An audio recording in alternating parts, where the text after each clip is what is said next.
Hello, Jai Hind. Welcome again. Welcome to your own channel, The Career Point. আমরা একটু ব্যবধান হয়ে যাচ্ছে আমাদের ক্লাসগুলোর মধ্যে। Sorry for the delay. তো আমরা পলিটি ক্লাস চালাচ্ছিলাম। পলিটি ক্লাসের মধ্যে আমাদের আর্টিকেল 19 হয়ে গেছিল। আজকে আমরা আর্টিকেল 20 করব। পড়ে যাবে, রিভাইজ করে চলবে। ক্লাসগুলো ঠিক 2-4 দিনের ব্যবধানে ক্লাসগুলো আপলোড করে দেওয়া। একটু সময়ের সমস্যা হচ্ছে। ঠিক যে মতো অ্যাডজাস্ট যখন হয়ে যাবে তখন রেগুলার আমরা ক্লাস দেবো। এখন 3-4 দিনের মাথায় আমরা একটা ক্লাস পেয়ে যাব। তো আর্টিকেল 20 আজকে আমরা করব আর্টিকেল 20। দেখো, আর্টিকেল 19 পর্যন্ত আমরা করে নিয়েছিলাম। আর্টিকেল 20 কি বলে? আর্টিকেল 20 দেখবে আমাদের কনস্টিটিউশন এত ভালো আছে যে আমাদের সাধারণ নাগরিক তো নাগরিক, এমনকি যারা কোনো অপরাধ করেছে তাদেরকেও অধিকার দিচ্ছে। তো এখানে এই অপরাধ করেছে তাদেরকে অধিকার দিচ্ছে। এটাকে বলা হয় protection in respect of conviction for offense. তো protection in respect of conviction for offence. Sir এত বড় ইংলিশ কিরকম মনে রাখবো, কিছু বুঝতে পারছি না, এরকম অনেক সমস্যা হবে। কিন্তু পরীক্ষায় এইগুলোই পড়বে, পরীক্ষায় এরকম টার্ম দিয়ে দেবে, কিছু বুঝতে পারবে না। তো বুঝে চলো, আমরা কি করবো না, এগুলো জিনিসগুলো জাস্ট একবার মাথায় এই মতো জাস্ট পড়ে নিলে মাথায় জিনিসটা ঢুকে যাবে। তারপর জিনিসটা তোমাকে মুখস্থ রাখতে হবে। এগুলো মুখস্থ না রাখলেও চলবে, তবু আমি এগুলো মুখস্থ করে দেবো। Protection in respect of conviction for offence, মানে এত বড় দেওয়ার পিছনে কারণ হচ্ছে এখানে মেন আমাদের যে টার্মিনোলজি সেটা কনভিকশন ফর অফেন্স, এটাকে মনে রাখতে হবে আমাদেরকে। কনভিকশন ফর অফেন্স, হ্যাঁ এটা তো পিঙ্ক লেখাচ্ছে, রেড মার্কারে পিঙ্ক, বাহ জাদু। তো কনভিকশন ফর অফেন্স মানে হচ্ছে যারা অপরাধী, তাদের অপরাধ সিদ্ধ না হওয়া পর্যন্ত তাদেরকে কোনো সাজা না দেওয়া। মানে কেউ ক্রাইম করেছে বা কেউ তার উপরে কোনো কেস হয়েছে, এরপরে যতদিন না পর্যন্ত তার প্রুফ হচ্ছে যে সে অপরাধী, ততদিন পর্যন্ত তাকে অপরাধী বলা চলবে না। দেখবে এরকম হাইকোর্টের মধ্যে বা কোনো কোর্টের মধ্যে যায় তো এরকম বলা হবে যে কনভিক্ট বলা হয়, বা অপরাধী ডাইরেক্ট বলে দেওয়া হয় না। এটার প্রথমে কেস যায়, কেস দাখিল হয়, কেস দাখিল হওয়ার পর যখন কেস চলে তখন তাকে অপরাধী বলে দেওয়া হয় না। যখন কেসটা তার প্রুফ হয়ে যায় অপরাধী, তারপরে তাকে অপরাধী ঘোষিত করা হয়। তাহলে এই জিনিসটা আমরা মনে রাখবো যে অপরাধী না ঘোষিত হওয়া পর্যন্ত, যতদিন না পর্যন্ত অপরাধী ঘোষিত হচ্ছে ততদিন পর্যন্ত তাকে অপরাধী বলা চলবে না, বা তার উপরে তাকে কোনো সাজা দেওয়া চলবে না। এখানে যদি দেখি article 20 subclause 1, subclause 2 and subclause 3 আমরা দেখতে হবে আমাদেরকে। দেখো অনেক ক্ষেত্রে উপরে আর্টিকেল 20 করে নিয়েও চলে যাওয়া যায়, কিন্তু আর্টিকেল 20 কিছু নিখুঁত জিনিস আছে যেগুলো আমাদেরকে জেনে নিয়ে রাখতে হবে এবং পরবর্তী জীবনে আমাদের সাধারণ জীবনেও কাজে চলে আসবে। তো আর্টিকেল 20 কি বলে? প্রোটেকশন ইন রেসপেক্ট অফ, কিরকম? Protection in respect of conviction for offence. Protection in respect of, যারা আছে অনলাইনে বলো জোরে, protection in respect of conviction for offence. কাদের জন্য? যারা তাদের উপরে কোনো কেস চলছে, যারা এখনো অপরাধী পুরোপুরি ঘোষিত হয়নি, প্রুফ হয়নি, তাদের জন্য এটা, ঠিক আছে? আর এটার মধ্যে 3টা সাবক্লজ পড়তে হবে, সাবক্লজ 1, সাবক্লজ 2 এন্ড সাবক্লজ 3। এখন এমন শব্দ পাবে যে শব্দগুলো কোনোদিন শুনিয়ে নেই, বা এমন শব্দ যেগুলো ইংলিশের সাথে কোনো মাথায় ঢুকবে না। যেমন এক্স নাম শুনলেই তো চোখ বড় হয়ে যায়। এক্স, এটা ওই এক্স নয়, এটা আলাদা এক্স। পোস্ট ফ্যাক্টো ল, এটাকে বলা হয় এক্স পোস্ট ফ্যাক্টো ল। বাপ রে বাপ, এত বড় নাম কিরকম মুখস্থ ধরে, কিচ্ছু নয়। এক্স পোস্ট ফ্যাক্টো ল, কি বলে? এক্স পোস্ট ফ্যাক্টো ল। এটা মানে হচ্ছে বর্তমান লোককে সাজা। মনে করো বর্তমানে কেউ কোনো অপরাধ করেছে, এরপর তাকে সাজা দেওয়া হবে বর্তমানের নিয়ম অনুসারে। এমন নাই যে অতীতের কোনো নিয়ম অনুসারে তাকে সাজা দেওয়া হচ্ছে, বা এমন কোনো নিয়মই তৈরি হয় না হঠাৎ করে। মনে করো এরকম হয়, কি কেস হয়, আগে এক্স পোস্ট ফ্যাক্টরটা বুঝতে হবে, হ্যাঁ, বাকি 1-2 একটু পরে বুঝবো। মনে করো যে এরকম আমরা এক্সাম্পল নিতে পারি, কেউ কোনো ক্রাইম করেছে। এখন মনে করো যে কারো ঘরে চুরি করে নিয়েছে, সাপোজ ধরে নাও কেউ চুরি করেছে, এখন চুরি করার পর সে ধরা পড়েছে এবং তার শুনানি হচ্ছে, তার কোর্টে কেস গেছে এবং শুনানি যখন করা হচ্ছে তখন বলা হচ্ছে যে তাহলে একে কি সাজা দেওয়া হোক না, ব্রিটিশ আমলে সাজা দেওয়া হয় তো হাত, মনে করো হাতগুলা কাটায় দেওয়া হয়, তো তখন ইয়ারও হাতগুলা কাটায় দেওয়া হবে, তাহলে ব্রিটিশ আমলে সাজা এখন চলবে না। কখন? এখন বর্তমানে যে যে সাজা আছে, যে নিয়মে যে সাজাগুলো লেখা আছে সেই নিয়ম অনুসারে তাকে সাজা দিতে হবে। এখন যে আছে 2 বছরের জেল আছে, এত টাকা ফাইন আছে, বা এরকম যে ধরনের যে নিয়মে যে যা কিছু আছে আইপিসি সিআরপিসি অনুযায়ী তাকে সাজা দিতে হবে। এমন না যে অতীতে ব্রিটিশ টাইমের কাল থেকে বা মুঘল টাইমের কালে যে ছিল নিয়ম কানুন, সেই নিয়ম কানুন হিসাবে তাকে সাজা দেবে, এরকম চলবে না। তাহলে এক্স পোস্ট ফ্যাক্টো মানে প্রেজেন্ট পানিশমেন্ট, প্রেজেন্ট ল এর উপরে, মানে বর্তমান যে নিয়ম আছে, বর্তমান যে নিয়ম, সেই বর্তমান নিয়ম অনুযায়ী তাকে সাজা দিতে হবে। এমন নয় যে অতীতে, বা এমনও হতে পারে মনে করো যে কেউ পরীক্ষায় চুরি করছে, সাপোজ ধরে নাও পরীক্ষায় চুরি করছে, টুগলি করছে বা চিটিং করছে, সে ধরা পড়েছে। এখন সে জানতো আগে যে পরীক্ষায় যদি আমি চিটিং করি, আমি ধরা পড়ি, আমার খাতাটা ক্যান্সেল হয়ে যাবে, কিন্তু বাকি পরীক্ষাগুলো আমার দেওয়া চলবে। এখন ধরা পড়ে গেলো, দেখছে যে না, প্রিন্সিপাল বলছে যে এরকম নিয়ম তো চলবে না, এরকম লোকগুলো খুব চিটিং করছে, এক কাজ করা যাক, একে পুরো বছরের জন্যই ব্যান করে দেওয়া যাক। তাহলে নিয়মটা সার্টেনলি চেঞ্জ হয়েছে। ওই নিয়ম জানতো যে যদি আমি ধরা পড়ি তাহলে কি হবে, আমার খাতাটা ক্যান্সেল হবে, বাস এই মাত্রের জন্য। কিন্তু নিয়ম, প্রিন্সিপাল নিয়ম কি ইনস্ট্যান্ট নিয়ম বানিয়ে দিল যে না এরপর চলো পুরো সেমেস্টারের জন্য ক্যান্সেল, তো এরকম চলবে না। ইনস্ট্যান্ট নিয়ম বানিয়ে দিলাম, চলবে না।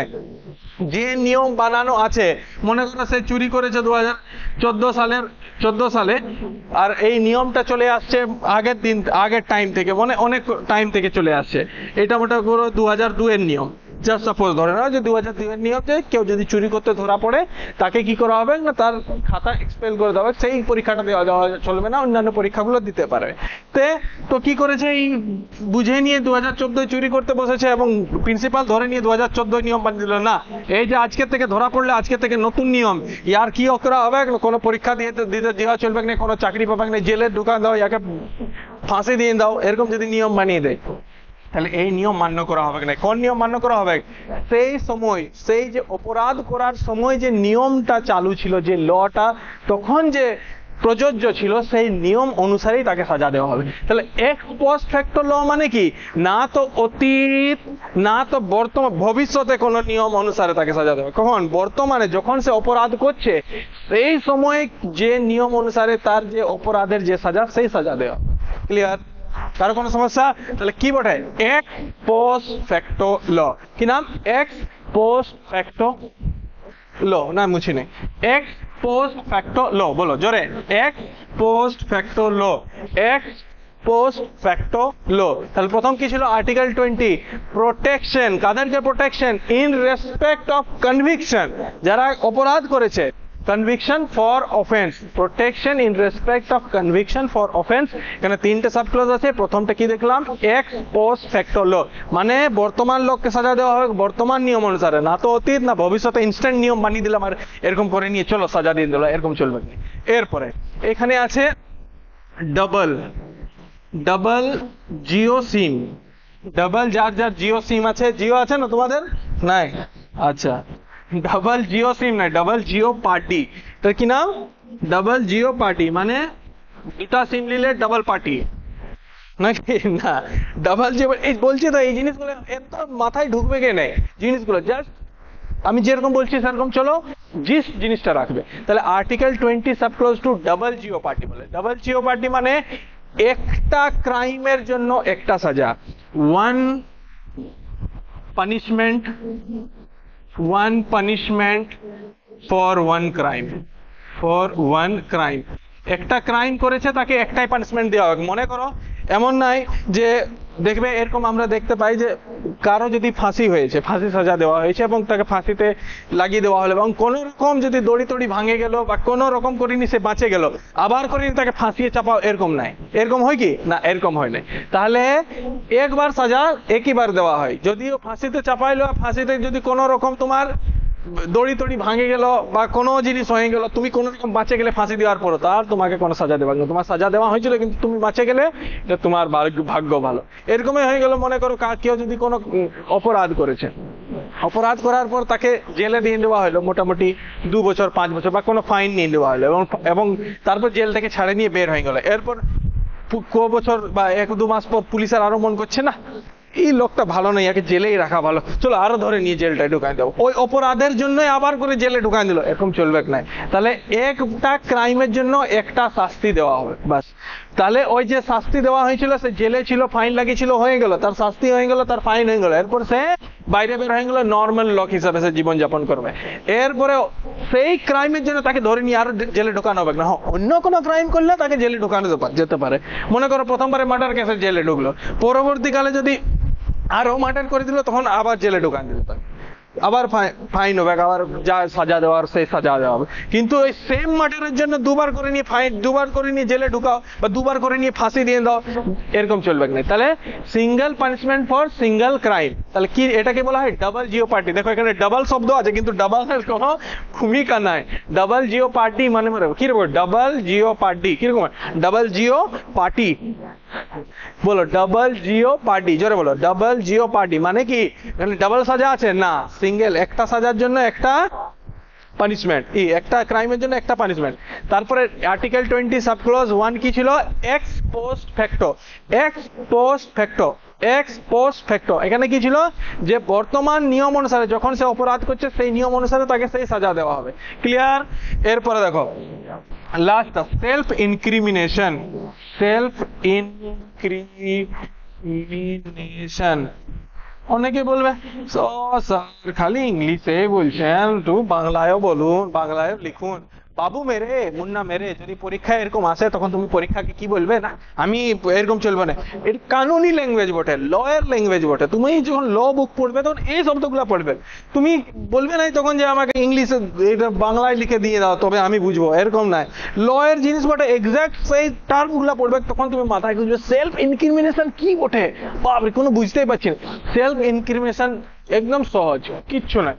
সেলফ ইনক্রিমিনেশন মানে তোমাকে, তোমার জন্য তুমি কোনো অপরাধ করেছো মনে করো, আর তোমাকে থানায় নিয়ে গেল, এরকম হয়তো থানায় নিয়ে গেল আর এরকম ক্যামেরা লাগাইলো আগেটাই পুরা করে নিয়ে, আর আগে তো পুরা পিটে নিল, দমে মার দিয়েছে তোমাকে, চাম টাম পুরা ফুলাই নিয়েছে, তারপর চুপচাপ একদম শার্ট প্যান্ট লাগাই নিয়ে কফি দিয়ে নিয়ে চেয়ারে বসাই নিয়ে বলছে বলো যে তুমি যেটা করেছো সেটা তুমি কবুল করছো বা তুমি একসেপ্ট করছো যে তুমি এই পাপটা, এই অপরাধটা করেছো।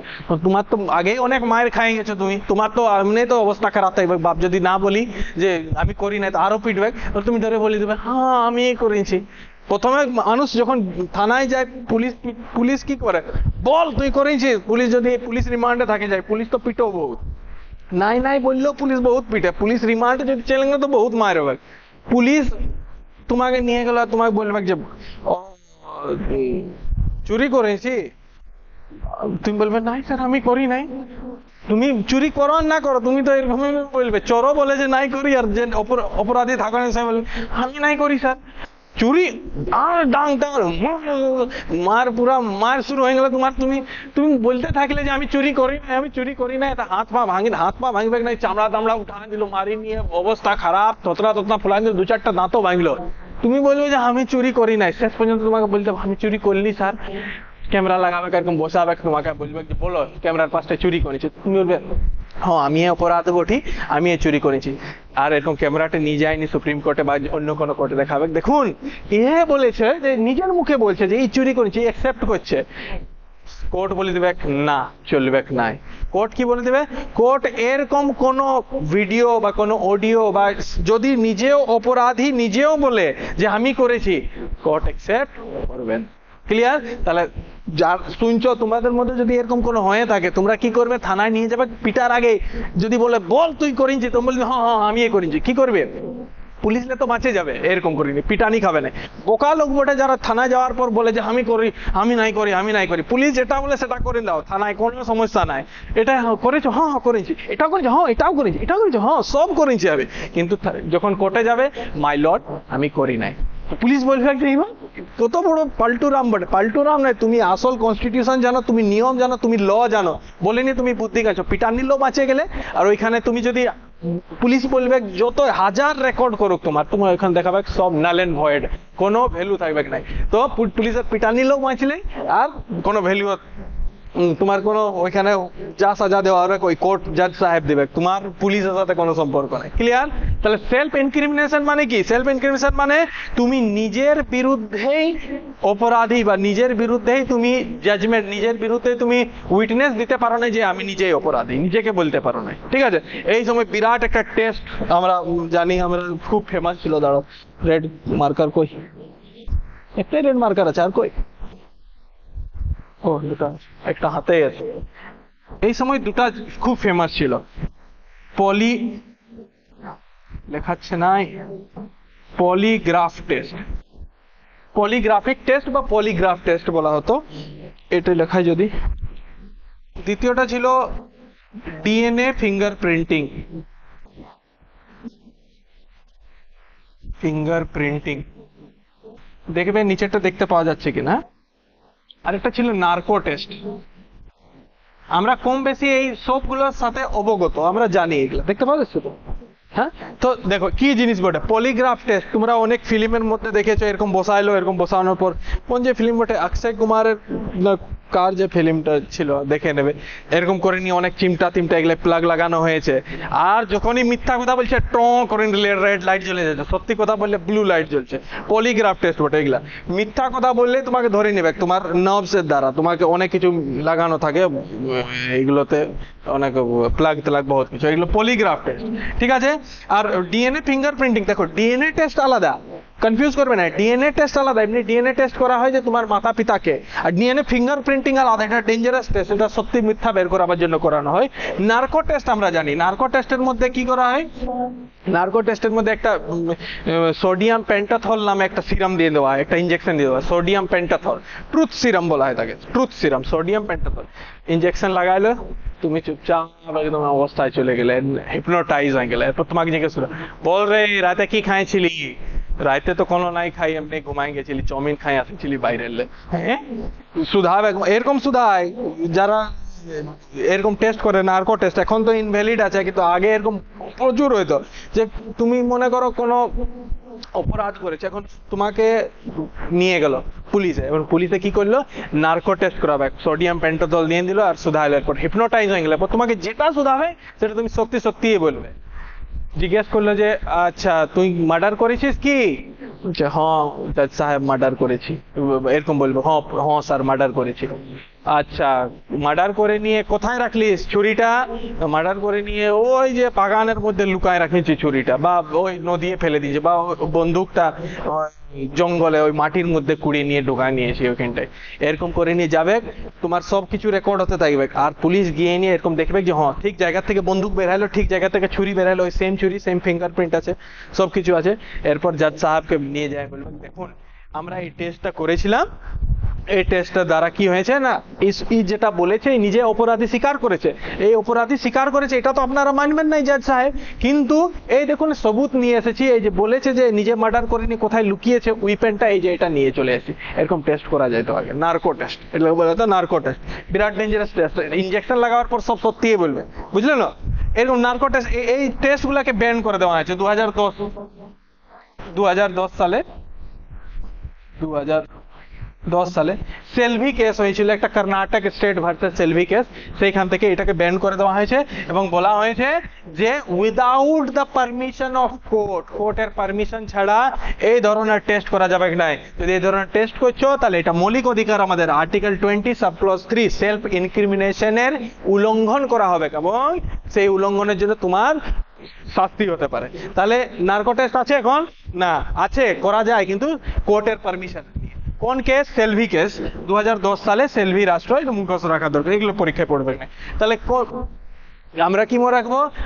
আর্টিকেল 20, আর্টিকেল 20 এর মধ্যে কি ছিল? প্রোটেকশন, প্রোটেকশন বলো, ইন রেসপেক্ট অফ, তোমরা যারা আছে জোরে বলো, আমি শুনে নিব ঠিক। Conviction for offense, protection in respect of conviction for offense, বলো জোরে, protection in respect of conviction for offense।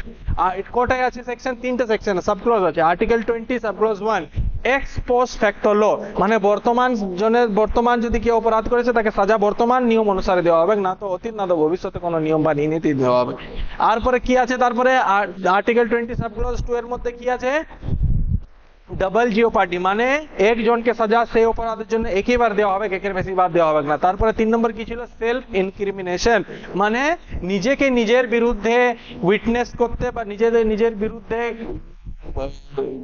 Witness দিতে, বা এমন নয় যে আমি নিজে অপরাধী, স্বীকার করা চলবে না বা সেটাও ভ্যালিড হবে না, মানে নিজের বিরুদ্ধে তুমি নিজেকে উইটনেস দিতে পারো না যে তুমি অপরাধী। এটার জন্য 3টা ফেমাস টেস্ট হচ্ছিল, যেটা পলিগ্রাফ টেস্ট, নার্কো টেস্ট আর ডিএনএ ফিঙ্গারপ্রিন্টিং। এগুলোকে ব্যান করে দেওয়া হয়েছে 2010-এর পরে, আর এগুলো ইউজ হয়নি। ক্লিয়ার? ক্লিয়ার না? হ্যাঁ চলো, হ্যাঁ বলবে জোরে, জলদি তুলো ছবি। হয়ে গেল?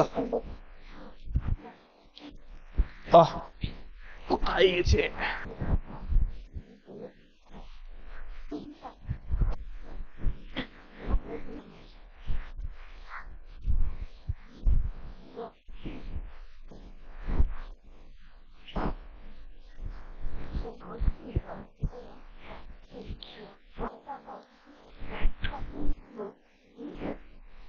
আর্টিকেল 21। আমি মনে করে একদম তাড়াতাড়ি সবগুলো আর্টিকেল গুলো শেষ করে দেবো, কিন্তু হয় নাই। বহুত কিছু জিনিস বুঝাবার আছে, নিখুঁত কোয়েশ্চেন আছে, আর তোমাদের মুখস্থরও করানো থাকে, তো তার জন্য। আর্টিকেল 21 কি থাকে? আর্টিকেল 21 বলে right of life and personal liberty মানে जिंदगी जीने का अधिकार, जीवन যাপন করার অধিকার, জিও और जीने दो, মানে নিজেও সুখে জীবন যাপন করো আর লোককে জীবন যাপন করতে দাও। তাহলে রাইট টু লাইফ, জীবন যাপন করার, সুখ স্বাচ্ছন্দ্যে জীবন যাপন করার অধিকার আছে। আর পার্সোনাল লিবার্টি মানে নিজের স্বাধীনতার অধিকার আছে, যে আমি স্বাধীনভাবে যা কিছু আছে নিয়মের মধ্যে থাকিনি করতে পারি। ঠিক আছে? এরপর এরকম তো দিয়ে নিয়েছে কানুন, যে আমাদের লাইফ সম্পর্কে আমরা সুন্দরভাবে জীবনযাপন করতে পারি, যা কিছু তা জীবনযাপন করার জন্য করতে পারি। অক্সিজেন নিচ্ছি, খাবার খাচ্ছি, ঘুমাচ্ছি, ডান্স করছি, মজা করছি, পাবজি খেলছি, যা কিছু করছি। আর পার্সোনাল লিবার্টিও আছে এটার মধ্যে, যেটা পার্সোনাল লিবার্টি মানে, পার্সোনালের বাংলা কি হয়? পার্সোনালের বাংলা হচ্ছে, পার্সোনালে হয়। পার্সোনাল লিবার্টি মানে হচ্ছে স্বাধীনতা, ছাড় একদম। তো নিজেকে একদম সব জায়গায় আমি স্বাধীনভাবে যা কিছু করার সেটা করতে পারি, সেটা হচ্ছে পার্সোনাল লিবার্টি। তাহলে জীবনযাপন এবং personal liberty.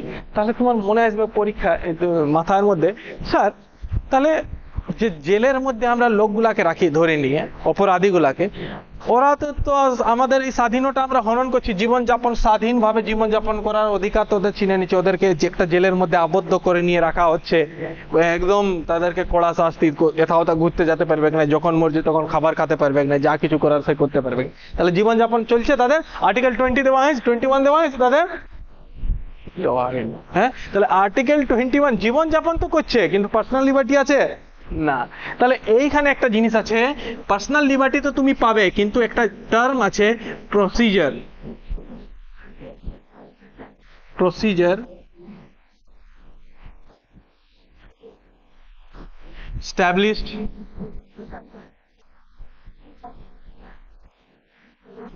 established by law, এই টার্মটা দেওয়া আছে। দেখো অনেকগুলো টার্ম আছে যেগুলো আমরা নতুন পাবো, এই জিনিসগুলো বুঝতে হবে আমাদেরকে। যেহেতু কানুনি বই, তো ল এর বুক অফ ল, তো পুরো নিয়ম আছে, এরকম জিনিসই দেওয়া আছে, তোমাকে বুঝতে হবে। প্রসিজার এস্টাবলিশড বাই ল মানে হচ্ছে তোমার জীবনযাপন করার পুরো অধিকার আছে, কিন্তু হাত মে রেখে, লিমিটে, নিয়মও আছে এটার বিরুদ্ধে তোমাকে আটকাবার জন্য। তাহলে প্রসিজার এস্টাবলিশড বাই ল মানে তোমাকে আটকাতেও পারে। কে আটকাতে পারে? তুমি যদি নিয়ম উল্লঙ্ঘন করছো, কোর্ট আটকাবে, লেজিসলেচার আটকাবে, তোমাকে এক্সিকিউটিভ আটকাবে। হ্যাঁ, তাহলে তোমাকে করতে পারো, কিন্তু অকাত মে রেখে, মানে লিমিটে থাকিনি। তুমি জীবনযাপন করো এবং যা কিছু করছো এরকম নাই, তোমাকে লিমিটে থাকতে হবে। প্রশ্ন জিজ্ঞেস করে দেয় অনেক ক্ষেত্রে, ইউপিএসসি জিজ্ঞেস করে, একে গোপালন কেস হয়েছিল। একে গোপালন 1950-তে 1950 একটা কেস হয়েছিল, একে গোপালন কেস। এটার মধ্যে একে গোপালন পার্টি প্রচার করছিলেন, তো খুব লম্বা স্টোরি আছে, ছোটে বুঝো। একে গোপালনকে কি করেছে? জেলে ঢোকায় নিয়েছে, জেলে বন্ধ করে নিয়ে। যে একে গোপালন বলছে, মহারাজ আমাকে জেলে কেন বন্ধ করে? আমি তো নর্মাল পার্টি প্রচার এইসব জিনিসগুলো করছিলাম। কোর্ট বলছে না, পার্টি প্রচার করলে কি হবে? নিয়মের বাইরে ছিল কিছু, এরকম কাজ করেছিলেন, অনেক লম্বা স্টোরি আছে, এটার পিছনে যাবেন। নিয়মের বাইরে যাচ্ছেন, আপনাকে নিয়ম তো মানতে হবে আপনাকে, নিয়ম, রুল ইজ রুল। তাহলে আপনাকে প্রসিজার এস্টাবলিশড বাই ল, জীবন যাপন করার অধিকার আছে, কিন্তু যেগুলো নিয়মের বিরুদ্ধে যাবেন আপনাকে সেগুলো আপনার আর করতে দেওয়া হবে না। এটা নিয়ম হইল। পরবর্তীকালে সুপ্রিম কোর্ট গিয়ে নিয়ে আবার নিজের ডিসিশন চেঞ্জ করেছে, জানো? মেনকা গান্ধী কেস, মেনকা গান্ধী কেস হয়েছিল। মেনকা গান্ধী কেস 1978 এ হয়েছিল ভার্সেস ইউনিয়ন অফ ইন্ডিয়া, মানে ইন্ডিয়ার সাথে ইউনিয়ন অফ ইন্ডিয়া। কি করেছিল না, মেনকা গান্ধী বাইরে ঘুরতে যাচ্ছিলেন, মেনকা গান্ধী, তাকাও এদিকে, মেনকা গান্ধী বাইরে ঘুরতে যাচ্ছিলেন এবং তার পাসপোর্ট ভারত সরকার জব্দ করে নিয়েছিল। ভারত সরকার বলে যে আপনি ঘুরতে যেতে পারবেন না। মেনকা গান্ধী বলে, মাই লর্ড, কি করে ঘুরতে যেতে পারবো না? মনে রাখবে, সুপ্রিম কোর্টের উকিল, এই যে নর্মাল উকিল আছে, এই নর্মাল উকিল তো কোনো নয়, সুপ্রিম কোর্টের উকিল এত ডেঞ্জারাস থাকে না, তুমি যদি মানে ছোট থেকে ছোট জিনিসকে তোমার বড় থেকে বড় জিনিস করার পুরো প্রবণতা আছে তাদের মধ্যে, মানে পুরো ক্যাপাবিলিটি আছে, তারা করতে পারেন। বহুত ডেঞ্জারাস হয় সুপ্রিম কোর্টের উকিল। আর সুপ্রিম কোর্টের বিরাট পাওয়ার থাকে, এত বড় বড় ভ্যানিটি ভ্যান বা যা কিছু, মানে বিরাট টাকা পয়সা, মিনিটে মিনিটে লাখ লাখ কোটি কোটি টাকার গল্প, মানে ট্রানজাকশন এত, তোমার 10 সেকেন্ড শুনবে তো 10 লাখ টাকা ফিস নিয়ে নেবে, এত সুপ্রিম কোর্টের। হয়তো মেনকা গান্ধী বললেন যে আমাকে ঘুরতে যেতে দিচ্ছেন, 1978 কেস, সুপ্রিম কোর্টে যাই। উকিল ধরলেন একটা ভালো, তো সুপ্রিম কোর্ট বলছে, গিয়ে নিয়ে বললেন যে মাই লর্ড আমাকে ঘুরতে যেতে দিচ্ছেন। সুপ্রিম কোর্ট বললো, কি হলো, ঘুরতে না যেতে দিচ্ছে তো? এদিকে তাকাও, ঘুরতে না যেতে দিচ্ছে তো কি হলো? না যেতে দিতে পারে সরকার, ভারত সরকার আপনাকে। মাই লর্ড ঘুরতে যেতে দিব না, তাহলে আমার এটা ভালো লাগবে কিনা, আমার জীবনের প্রবলেম হবে। ধরাই গেল কে? সুপ্রিম কোর্টের উকিল ধরেছে জীবন, লাইফ সম্পর্কে। কোন সম্পর্কে কথা উঠলো? লাইফ সম্পর্কে। যে আমি ঘুরতে যাব, আমার যদি ঘুরতে যাওয়ার ইচ্ছা থাকে, আমি ঘুরতে যেতে পারছি না, তাহলে আমার জীবনের, আমার পার্সোনাল লিবার্টি, আমার জীবন কেমন, আমার খুব দুঃখ হবে, আমার খুব খারাপ লাগবে, এটার দ্বারা আমি অসুখ হয়ে যেতে পারি, মৃত্যু হয়ে যেতে পারে। তাহলে ভাবিছো, কারো যদি এরকম হয়, মনে করো যে তোমাকে কেউ হয়তো এক চড় দিয়ে দিল, একটা নর্মাল জিনিস, এক থাপ্পড় এক চড় দিয়ে দেওয়া, একবার স্ল্যাপ করে দেওয়া। সুপ্রিম কোর্টের উকিল ওটাকে কিভাবে পেশ করবে জানো? যে তুমি স্ল্যাপ করলে একে, দেখো তুমি যখন ইয়াকে এক চড় মারেছো, কত লোকের সামনে ইয়াকে খারাপ লাগলো, কত দুঃখ লাগলো, এরপর ইয়ার ঘরের বাইরে আছে নাই, স্কুল যাচ্ছে নাই, টিউশন যাচ্ছে নাই, সুসাইড করে নিতে পারে। তুমি তো ইয়ার লাইফটা তুমি ছিনে নিচ্ছ। আর্টিকেল 21 এর উল্লঙ্ঘন, এখানে লাইফ আর তুমি ছিনে নেওয়ার কথা বলছো, শাস্তি হয়ে যাবে তোমার। তাহলে এক চড়লে শাস্তি হয়ে যেতে পারে তোমার, বুঝছো কত বড় কেস? তাহলে লাইফ, যে কোনো জিনিস যদি তোমার লাইফ জীবন যাপন করার বিরুদ্ধে আটক করছে, সেটা আর্টিকেল 21 এর উল্লঙ্ঘন। মেনকা গান্ধী বাইরে ঘুরতে যাচ্ছিল, মেনকা গান্ধীর পাসপোর্ট জব্দ করে নিয়েছে ভারত সরকার। মেনকা গান্ধীর মন ভালো নাই, মেনকা গান্ধীর শরীর খারাপ হয়ে যেতে পারে, মেনকা গান্ধী মরিয়ে যেতে পারে না ঘুরতে যাওয়ার জন্য। এরকম হয় কি? না, এরকম হয় না, কিন্তু পেশ করা হয়েছে এরকম। সুপ্রিম কোর্ট তো ভাবলো যে হ্যাঁ, এটা তো ঠিকই বলছে বাবু। কাউকে অযথা জব্দ করে নিয়ে বিনা কোনো রিজনে ইয়াকে আটকে রাখেছিল, সেই সময় পলিটিক্স চলছিল, আটকে রাখলো যে আপনি যেতে পারবেন না। ভারত সরকারকে বললো যে আপনি আগে ছেড়ে দেন, এরকম করা চলবে নাই। 1978 সুপ্রিম কোর্ট জাজ পাস করলো, আর এইটার দ্বারা বলা হলো যে procedure establish by law, rule is rule বটে, কিন্তু এটা সুপ্রিম কোর্ট দেখবে যে এই নিয়মটা আদৌ ঠিক আছে না নাই, ওই নিয়মটাকে দেখা উচিত। এমন বহুত কিছু নিয়ম আছে আমাদের ব্রিটিশ টাইম থেকে, আর আইপিসি সিআরপিসি চলে আসছে, সব নিয়ম সঠিক হবে তো জরুরি নয়, অনেকগুলো নিয়ম ভুলও হতে পারে। তো সেই নিয়ম অনুসারে তাকে সাজা দিয়ে দেওয়া হবে এরকম জরুরি নয়, সেই নিয়ম অনুসারে তাকে দেখা হবে যে আদৌ সেটা শাস্তি দেওয়াটা উপযুক্ত হবে কি হবে না। তা এটাকে বলা হয় due process of law. Due process of law কি বলা হয়? Due process of law. তাহলে দুটো জিনিস পেলাম আর্টিকেল 21 এ। দেখো, normal article 21 personal life and personal liberty করলে শেষ হয়ে গেল, এটাই। কিন্তু এই ইউপিএসসি কাহে বাবুয়া? এটা ইউপিএসসি বুঝছো তোমরা? ইউপিএসসি লেভেলের বটে, বুঝো জিনিসটা।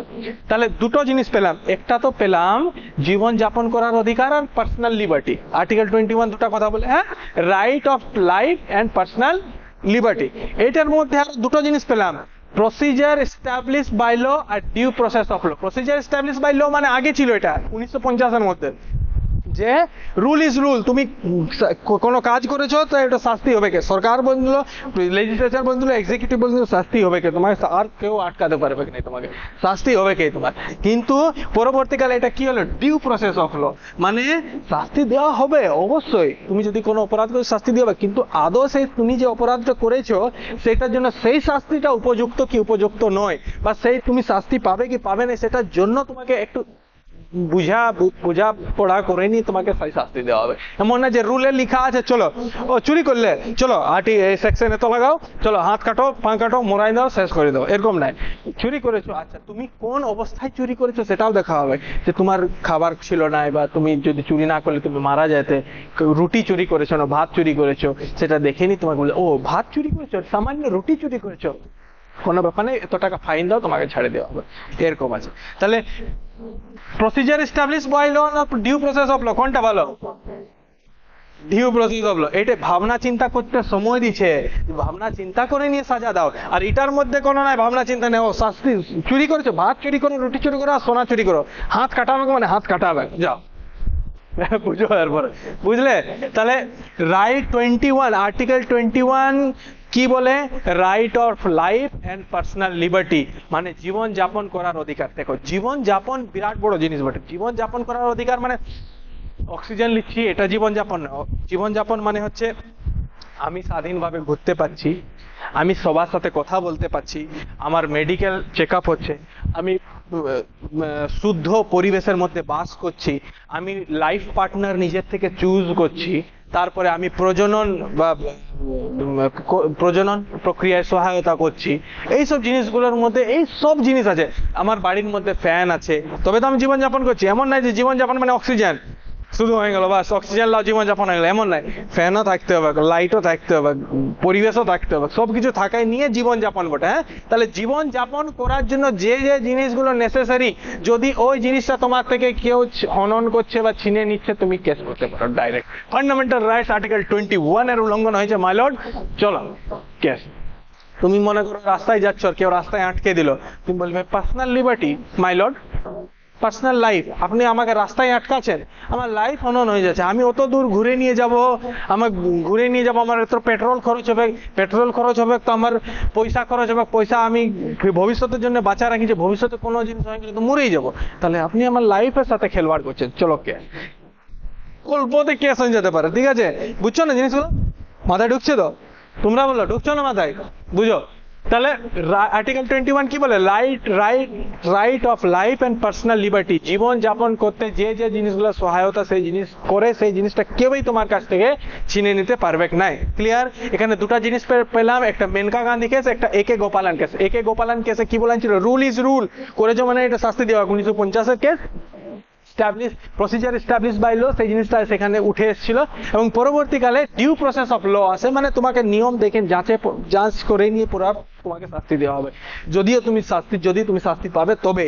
মেনকা গান্ধীকে কি করা হয়েছিল জানো, পাসপোর্ট জব্দ করে দেওয়ার পর সুপ্রিম কোর্ট বললে যে আপনি ফালতু এর পাসপোর্ট জব্দ করেছেন, পাসপোর্ট দিয়ে দেন, যথাযথ ঘুরতে দেন, যদি কোনো পরে কেস হতো টাকা হবে, ঘুরতে যেতে দেন, পাসপোর্ট দিতে হয়েছিল ফেরত ইয়াকে, মেনকা গান্ধীকে ভারত সরকার পাসপোর্ট ফেরত দিয়েছিল। তাহলে ডিউ প্রসেস অফ ল কি এখানে বের হয়েছিল, ডিউ প্রসেস অফ ল মানে অযথা তোমাকে কেউ আটকাতে পারবে না, কেউ তোমাকে কিছু করতে পারবে না। ক্লিয়ার? বুঝেছ? ভারত সরকার হোক বা যেই হোক না কেন, কোনো কিছু করতে পারবে না। এইটা দেখো সব থেকে বেশি, একটা সময় যখন এটা বের হয়েছিল তখন এটা ক্লিয়ার ছিল না এই ব্যাপারটা, যে আসল লাইফ জীবনযাপন করার পার্সোনাল লিবার্টি কি জিনিস বটে। এটা সময় সুপ্রিম কোর্ট বহুত কিছু জিনিস দিয়েছিল। প্রথম এইখানে অনেক কিছু জিনিস আছে, যেমন এটা, আচ্ছা এটা লিখো তারপর বলছি, তাড়াতাড়ি। আচ্ছা চলো, এখানে বহুত কিছু জিনিস ঢোকানো আছে। এই যে লাইফ আর পার্সোনাল লিবার্টি, বহুত কিছু জিনিস আছে। তাকাও, এইদিকে তাকাও, লাইফ এন্ড পার্সোনাল লিবার্টি। এখানে তোমার মোটামুটি তুমি ফ্রিলি ঘুরতে পারো, ফ্রিলি মুভ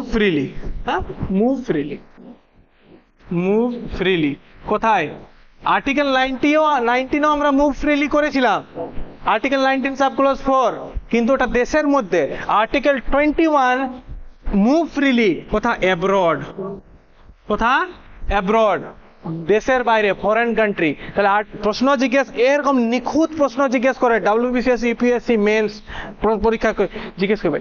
ঘোরার তো অধিকার আছে, কিন্তু কোন আর্টিকেলে দেশের মধ্যে ঘোরার অধিকার আছে আর কোন আর্টিকেলে দেশের বাইরে ঘোরার অধিকার আছে? আর্টিকেল 19 সাবক্লজ 4 এর মধ্যে দেশের মধ্যে ঘোরার অধিকার আছে। আর্টিকেল 21 বলে বিদেশেও ঘুরতে পারো। কিসের জন্য? লাইফ এন্ড পার্সোনাল লিবার্টি, তোমার জীবন যাপন করার জন্য। ওটা লাইফ স্টাইল বটে ঘোরা। হ্যাঁ, তাছাড়া অ্যাব্রড মুভ ফ্রিলি ঘোরার অধিকার আছে। তাছাড়া তোমার প্রজনন করার অধিকার আছে। তাছাড়া তোমার পলিউশন ফ্রি জীবনযাপন, পলিউশন ফ্রি জায়গাতে তোমার থাকার অধিকার আছে। মানে এমন জায়গা যেখানে কোনো পলিউশন হচ্ছে না। মনে করো অনেক ধোঁয়া বেরোচ্ছে, তোমাকে যে বলবে এখানে জীবনযাপন করো, মরেই যাবে তো শ্বাসকষ্ট নিয়ে। সঠিক ভালো পরিবেশের মধ্যে তোমাকে জীবনযাপন করা উচিত। হেলথ, তোমার শরীর ঠিক রাখার বা শরীরের যা কিছু আছে, তোমার স্বাস্থ্য যদি কোনো অসুস্থ হয়েছে তাহলে ডাক্তারকে দেখার পুরো অধিকার আছে তোমার। তোমাকে কেউ আটকাতে পারবে না। রোগ হয়েছে ডাক্তারকে দেখানো চলবে না। করোনার টাইমও এরকম চলছিল না। করোনার টাইমে তো লকডাউন, তো সব বন্ধ, ঘরের মধ্যে ডাক্তারকে দেখানো চলবে না। না, রাইট টু হেলথ আছে তোমার। কত আর্টিকেলের মধ্যে? আর্টিকেল 21। বারবার সুপ্রিম কোর্ট এটা থেকে অনেকবার জাজমেন্ট দিয়েছে, আর সব থেকে বেশিবার এটার মধ্যে জিনিস অ্যাড করে নিয়েছে। এইবারে লাইফ এন্ড পার্সোনাল লিবার্টি, এগুলা কিসের মধ্যে অ্যাড হচ্ছে? সব লাইফ এন্ড পার্সোনাল লিবার্টি। এত বড় জিনিস আছে জীবন যাপন করার জন্য। আরামসে ঘুরতে হবে। রিপ্রোডাকশন, হ্যাঁ, রিপ্রোডাকশন মানে হচ্ছে প্রজনন করার অধিকার আছে তোমার। হ্যাঁ, এত সব আরো বহুত কিছু জিনিস আছে। এত কিছু জিনিস আছে, মনে রাখার দরকার নেই। জাস্ট এগুলো একবার ওভারভিউ দিয়ে দিচ্ছি যে এইসব জিনিসগুলো আমাদের জীবনযাপন করার অধিকার আছে। যেসব জিনিস তোমাকে শান্তিভাবে সুষ্ঠুভাবে জীবনযাপন করতে আটকাচ্ছে, সেটা সাহায্য করে। যেসব জিনিস তোমাকে সুষ্ঠুভাবে জীবনযাপন করতে সাহায্য করে, সেসব জিনিস কোষের মধ্যে আসছে? Right of life and personal liberty, article 21 এর মধ্যে আছে। ক্লিয়ার? বুঝছো? ক্লিয়ার? কোনো সমস্যা? দেখো, শেষ হয়ে গেল। চলো।